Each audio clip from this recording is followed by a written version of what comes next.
Welcome back. Episode 55. Wow. How's Double everybody nickels. doing? Keith, Kyle, Lisa. Yep. Tyler. Kyle's still here.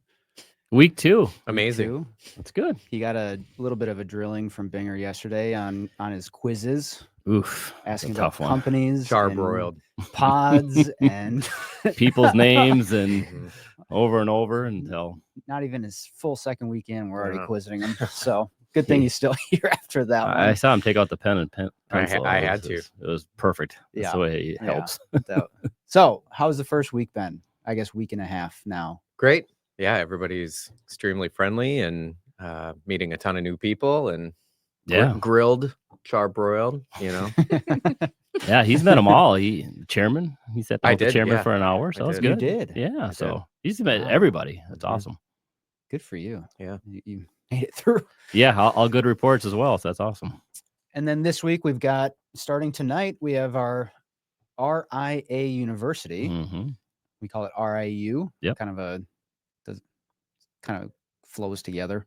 Yeah. But- Yeah. I always Our- stumble over those yeah. words together. Keith, you want to give us any thoughts on what it is? Sure, I'll why just we give do you it? the kind of a highlight of what it is. We have about 50 advisors that are brand new advisors, whether it's a gradient or just learning that. A lot of our advisors, when they come over, are from the insurance industry, so we kind of teach them best practices of how to, become an advisor and have your 65 and kind of selling portfolios and solutions that way. So it's good. I mean, so we'll kick it off.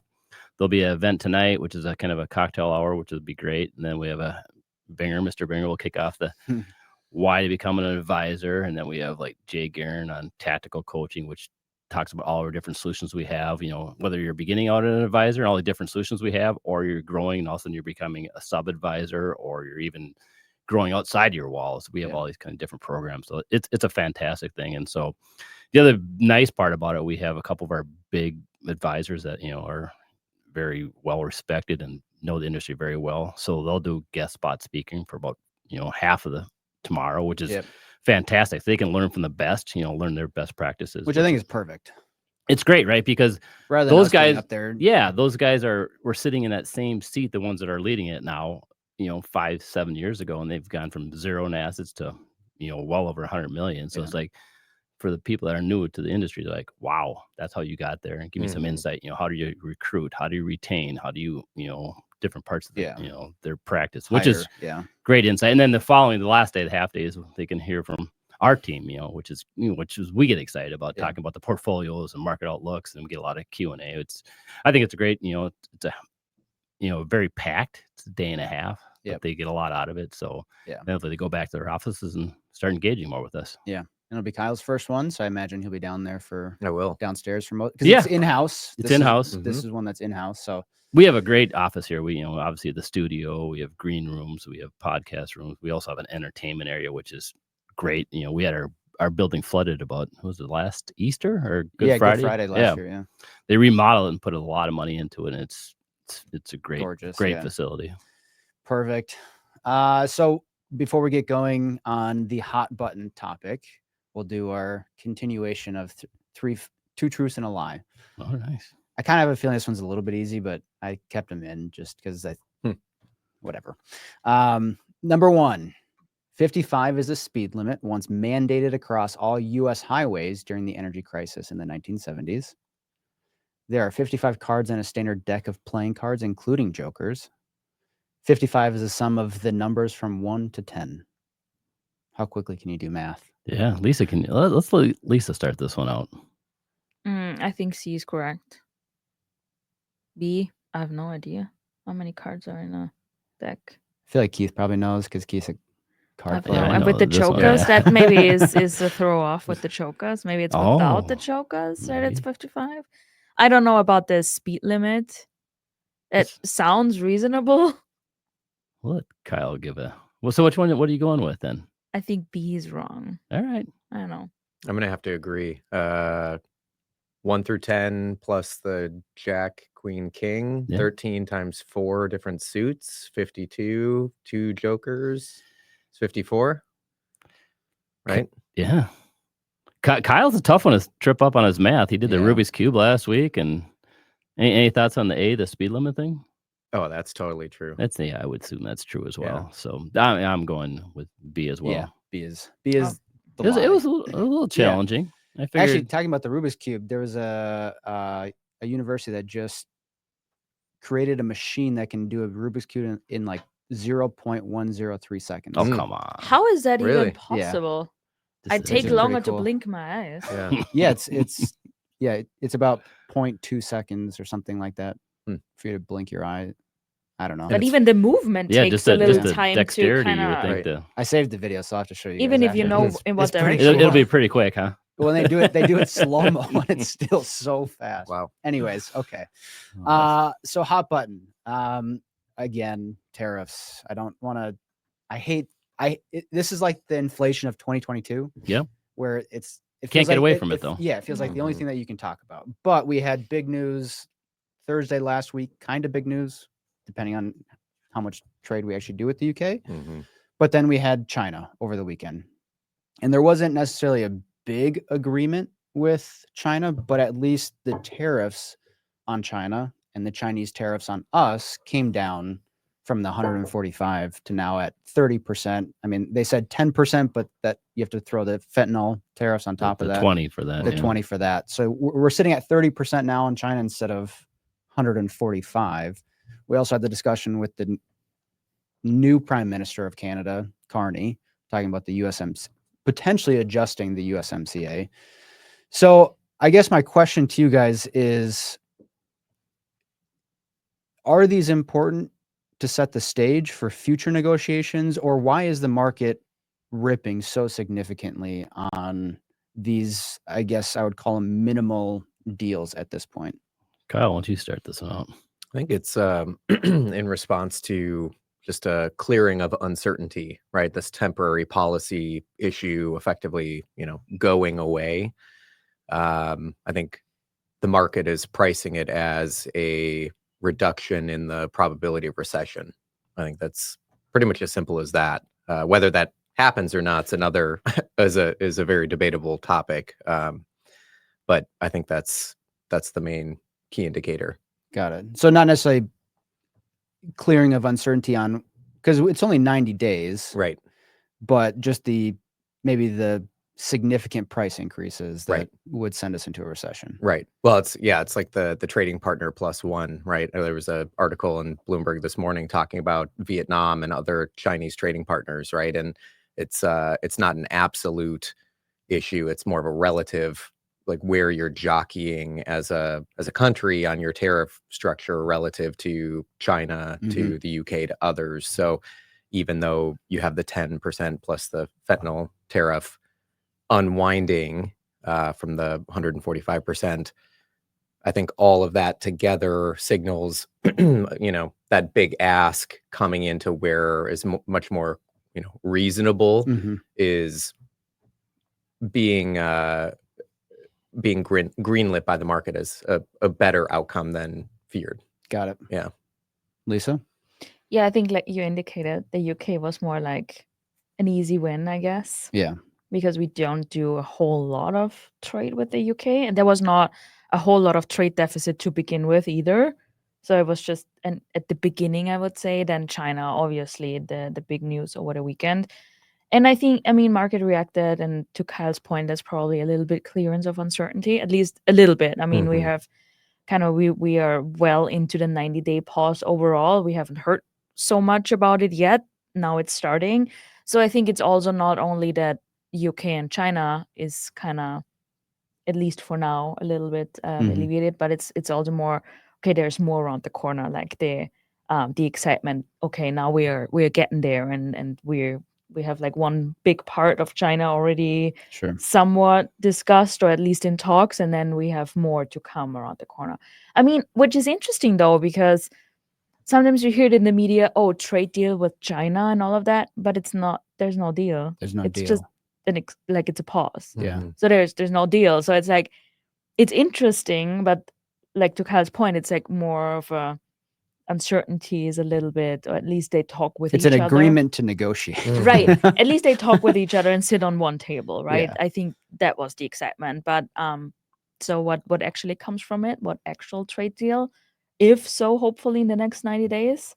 That remains to be seen. Yeah. I mean, the UK deal, it was like what? We can import 100,000 cars from them And beef without and the whatnot. without Yep. the 25%, but that's exactly 100,000 is what we imported last year from them. Yeah. Like it doesn't. Yeah. Yeah, there's not I don't know. much. What are your thoughts on that? I think it all goes back to the market interpreting Trump's actions. I still think it's art of the deal, right? If you go back to the beginning of the year, market was excited, all these good things that Trump's going to bring, and all of a sudden tariffs, slapped everybody in the face like, oh my God, this is a disaster. And then everybody's like, sell the U.S. Trump doesn't know what he's doing. I still firmly, been consistent saying it's the art of the deal. When everybody went from art of the deal to this guy has no idea what he's doing to economic disaster. And now I still think it's art of the deal. And now we're starting to see some of those deals. Now, again, not exactly sure these are finalized or what we're actually getting in return. But I do think that's the worst case, Liberation Day, I think that was the worst case. And you start to see things getting walked back. Like UK was an easy one. That's what we talked about. We had to see one country and then the market, we laid this out a couple of weeks ago. That's when the market will start moving up, when we see one country. And all of a sudden, China, I think, was even a bigger surprise. In my mind, I think, we've talked in the past that the tariffs, we used to import about 22% of our stuff, back in 2018-19 from China. That's down to 13%. I think he wants to get that number. In the U.S., generally, we like to have that number, sub 10%. By putting on these big, 145%, that was really an embargo. That was going to go to zero, realistically. Now I think he's walking that back, and they're a lot less than I thought they would be. Again, they're not finalized, but, if it's even 30%, I think that's, some people are saying, even I thought it was going to be 50 to 60, 70% at the end of the day. So I think that's better. And then, like I said, it's all relative to what does it mean for Vietnam? What does it mean for other trade partners? I think it's just a good sign that we'll get some concessions. I think the one thing that he made, even if we don't get a ton in return, he just made a light of the fact how many other countries are putting tariffs on our products, and people are at least more aware of it. So he kind of changed the conversation. So I think it has been successful. Whereas, if you go back a few weeks ago, everybody's all panicked. The market was just like, falling apart. And now on the flip side, I think we've kind of recouped that. And I think that easy kind of trade's been made. So now I think we had to see the finalized stuff. We have to see earnings and things like that. Well, it's also interesting because we've been talking about how quickly things can change too. Yeah. Right. Whether, and you brought it up, art of the deal versus not art of the deal. I feel like it's leaning towards the art of the deal side. And I saw this interesting chart where it just shows the tariffs on China. So on February 1st, there was 10% on all goods. March 3rd, there was 20%. March 26th was the 25% on cars. But then April 2nd, there was 54%. April 8th was 104. April 9th, 145. May 12th, down to 30. Like things can change so quickly, even without any specific deals in place. But at least it feels like Trump is more so looking for the art of the deal and the negotiation tactics than blowing everything up. So, and then it's hard though. On the flip side, I was saying, if you're a CEO of a company, try to plan when you see a chart like this. Like, okay, how do I plan out, a year out, 2 years for my CapEx? Well, I think you get this behind us. Yeah, I think once you get a few, to your point earlier on like 90-day pause, nothing's actually like inked hard and fast. I think once you get a couple of these deals start coming in, they were talking about this earlier this week on the Hill, where you get a blueprint effectively for similar trading partners, developed markets. These are the kind of products that are coming and going. Once we get a deal or two, you're setting up a framework to enact that same kind of structure, and you can adjust on the margin for other countries as they're coming in to negotiate that going forward. So I think that probably, to this chart that you're noting, short-term disruption to effectively prompt a conversation to get a framework in place, for the future. So that's a great point. Well, what also interests me, and I want your guys' thoughts on this, is the market is now positive on the year. Yeah. Right. So we're not back to the highs where we fell off from, but we're at least positive. So what I want your guys' thoughts on is we entered the year without tariffs. We now have tariffs across the board still, which impacts companies and their margins. So why is the market higher if we know that all of these companies are going to have some type of impact? Maybe it's not long-term, But at least in Q2, probably Q3, we know that they're going to have some impact to margins and earnings. So why are stocks higher today than they were at the beginning of the year? I think overall, I mean, when you go back to that chart here from China, I mean, there was a time where we were like tariffs were thrown around like confetti, and there was not a lot of reasoning behind that. Market freaked out, and now it's like we might sit higher with tariffs still, even with some 90-day pauses than before, but we are still maybe back on a reasonable level of discussion where the market can work with and be happy for now, because no tariffs, I think, is off the table. So at least we can, I don't know, let's get what we get here, but at least the discussions are reasonable again, and not with 145% and more and whatnot and back. It seems just it's a little bit more discussing like adults again. Okay. Kyle? Yeah, I think, it kind of goes back to what we were talking about last week on the podcast, right? Earnings seasons there was this mask of volatility with uncertainty around the tariffs. And despite all of that, I mean, that's earnings are ultimately what drives price action for the market. So what we saw were, 89% of S&P 500 companies discussing tariffs, and that mattered. But at the same time, what didn't matter was the earnings beats and top line beats. And that's ultimately what makes the markets go. So you might have continued pressure on this kind of topic, the tariffs, for the next 2 to 3 quarters. I mean, every company is talking about it. But ultimately, I think it comes down to, are they growing or not? And they definitely are. Yeah. Yeah, I think that sums it up well. Earnings ultimately they've been better. It's driving the stock market. I think the other thing I kind of got a little bit of a kick out of is, again, going back to the art of the deal, is by throwing out such big numbers now as they get walked back, everybody's talking about this 10% that's going to stay. That seems normal. And I'm hearing people in the media is like, well, we can handle that. You can hear companies that we can handle 10%. So, right, if you would have said you started out where we were, our effective tariff rate was like 1.5%, just all in before any of this stuff would happen.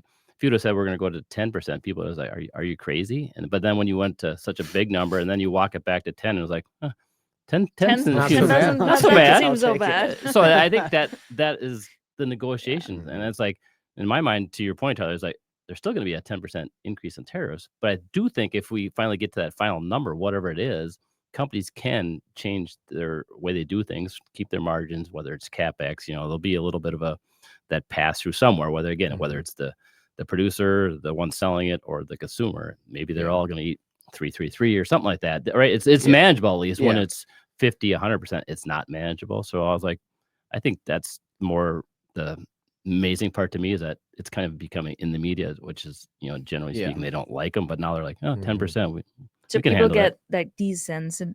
desensitized, right? Yeah. And then Kyle's point is right on, though. It's ultimately what's going to drive the stocks is earnings, and they were better than expected. And the other fact that you didn't mention is the guidance. I think most of us in here thought that there'd be a lot more of them be pulled.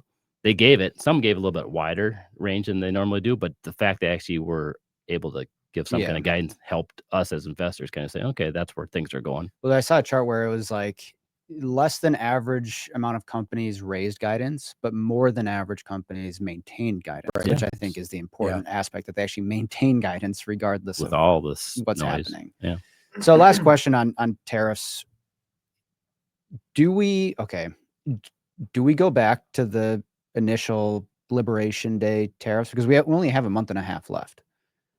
Or do we continue this extension because we are now getting the negotiations, at least publicly, with China and UK and potentially Canada? Do these just get pushed out and we just keep 10% across the board? But as these negotiations happen, do we always keep 10% now? Like, is this just a new normal?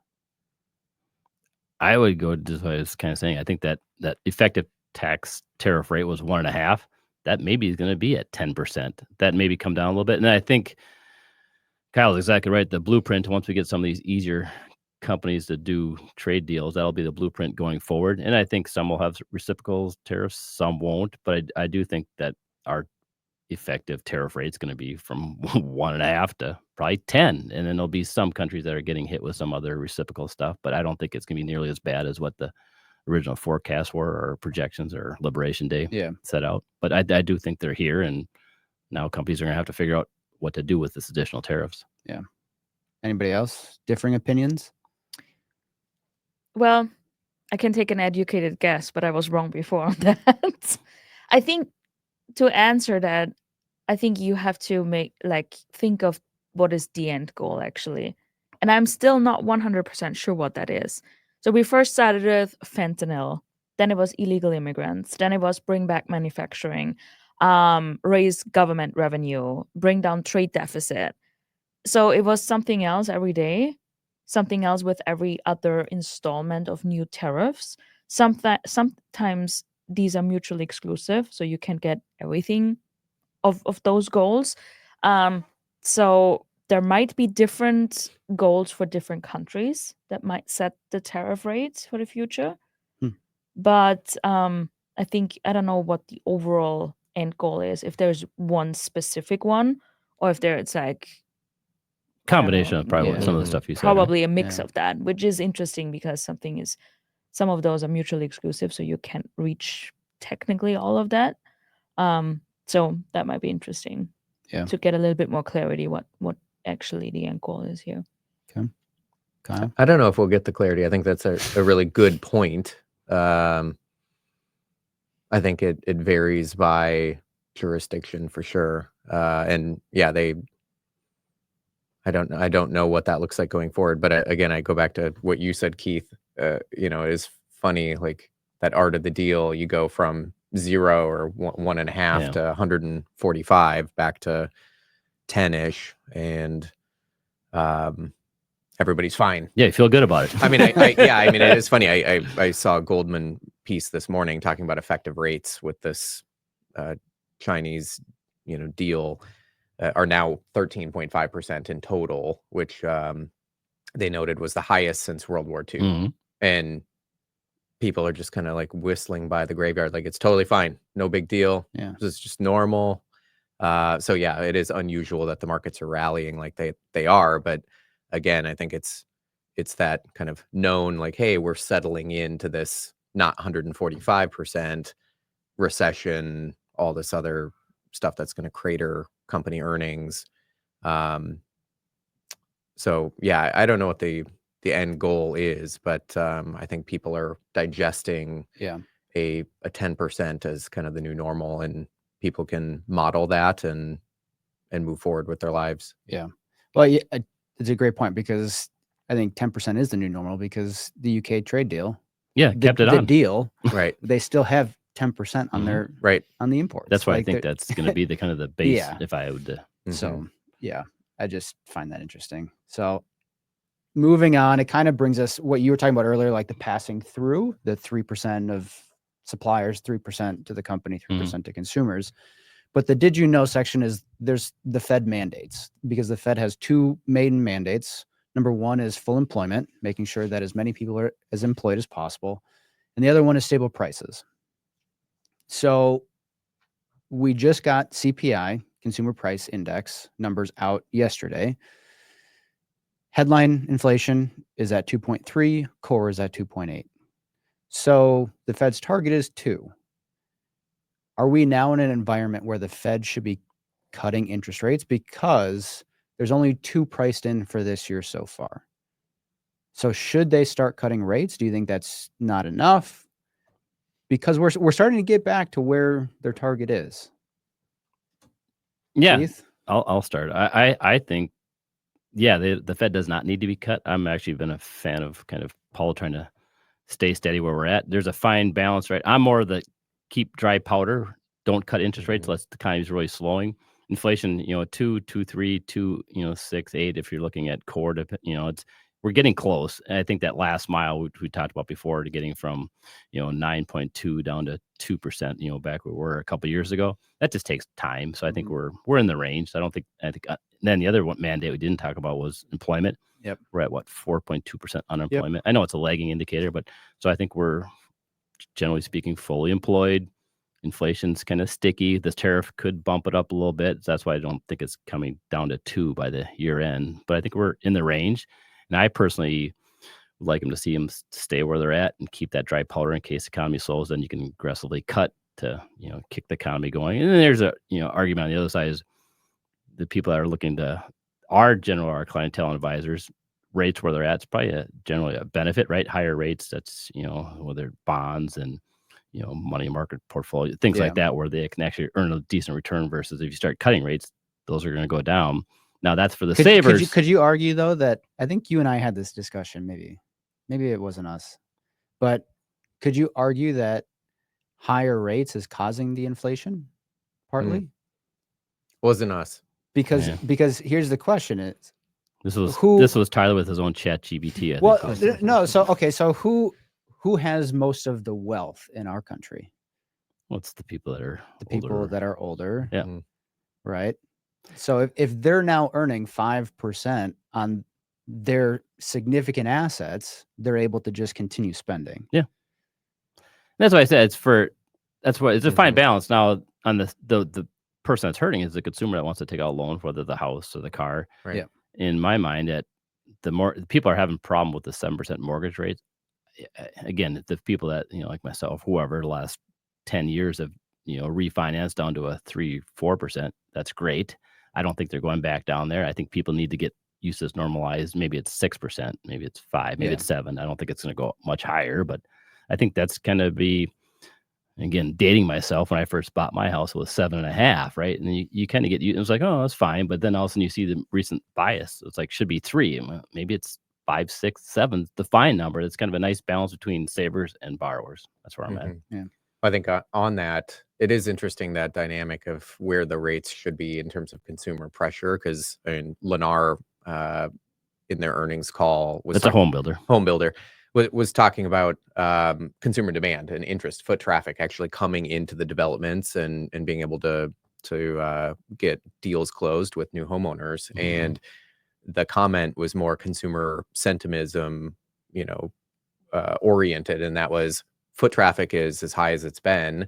And despite rates being higher than they were 2 years ago, people still have a keen interest in buying, but with the uncertainty now with the tariffs and that kind of thing, and the pass through on costs, they are a little bit more gun shy on pulling the trigger to purchase. So they're still doing it. It's just a little bit of just on the margin, a little slower. So it is interesting because, all of that kind of inflationary pressure makes sense what you're talking about. So yeah, it'll be interesting to see how that unfolds. So Lisa, the reason I want you to take this one. So the reason I'm asking all of this is because of the 2 mandates, we have some potential pressures on consumers, which we know some consumers are starting to slow down spending, which over a longer period of time leads to lower revenue growth and earnings for companies, which means layoffs.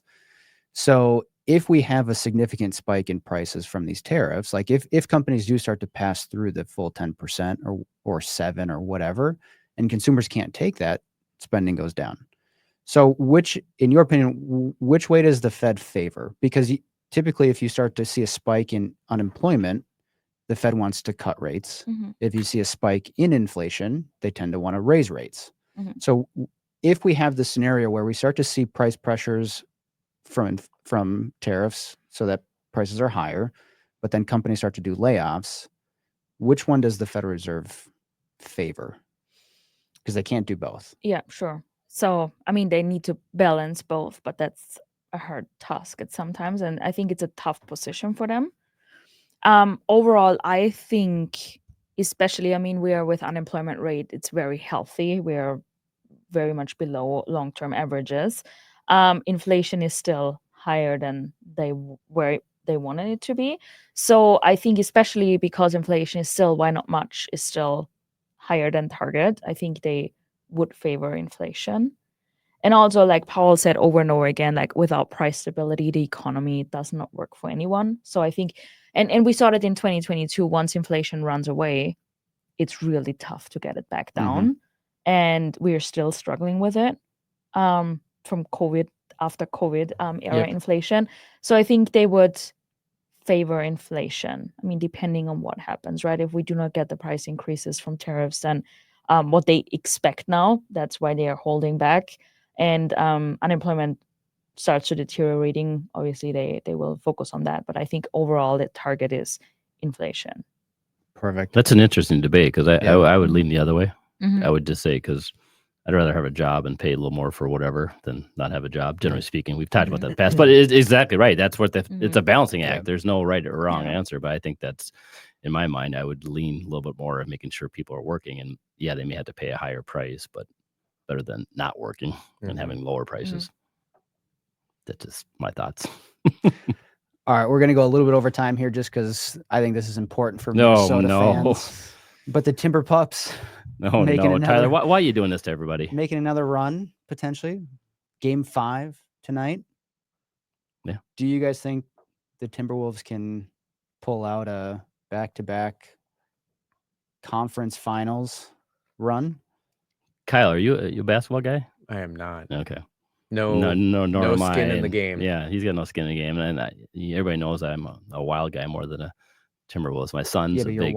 You're wild or out, Keith. I know. So you got to have something to watch. And my son's a big NBA guy. I don't know how that happened, but I've listened to nonstop talk about how great this is, blah blah blah, and it's, I don't know. I assume they're gonna win this series because the other team's best player is out. It's just, I don't know, just happenstance. Might be lucky for Minnesota sports. Of course, it's the sports team that I'm least favorable to of all of our home state. But yeah, it's exciting. I'm actually watching it. I don't watch during the regular season, but now it's going to playoffs and it seems engaging. And again, it's more because my son's watching it and I'm watching it with him and kind of egging him on. Don't worry, Minnesota, you'll be beat down. 50 years later, there'll be no championships. Well, so I have a question here where I was going to ask you guys if you guys like watch games in season or if you're just more of a playoff fair weather. Well, I know Lisa's answer. Yeah, she's too busy driving her plane around. I kind of know you. So now we kind of have a feel for Kyle, but I have to change my question then to just, is anybody going to watch the game tonight? I will watch it because my son will. I thought you were going to be here at RIA. Yeah, I will. It doesn't start till 8 or 9. Yeah, I think it's a 9 o'clock start. Yeah, we'll be home. It's a long day. We'll be able to relax our Warriors. I don't know. Lisa, are you watching it? No. How about Mr. D? Is he a fan of anything? The interesting thing is we have like a sports Mr. D is her husband, by the way. Yeah, we have like a sports bar around the corner, and he was never a big basketball fan, but he kind of went there and kind of watched it, and he's like, oh, there's so much going on. Yeah, and there's so much. I could see him jumping on the bandwagon. It's like right, and it's like the bar is full, and everyone is just leaning in. So he's more like he's starting to like it, but he's all an after season guy, when the whole season is over and they make it actually, then it's getting interesting. Yeah, that's perfectly fine. That's what most sports fans in Minnesota have become. How about you, Tyler? You're a hockey guy, so you've been transitioning over now to. I'll probably watch the first half. It just gets so late, right? Especially when you're 9 o'clock start. I don't know. I'm out. So I'll probably watch the first half, and then I'll probably I'm go not to bed. gonna certainly change my I'm not bedtime routine. Yeah, I'm not staying up all the way for the end, but I'll watch some of it. No, even though I'm not like a big basketball fan.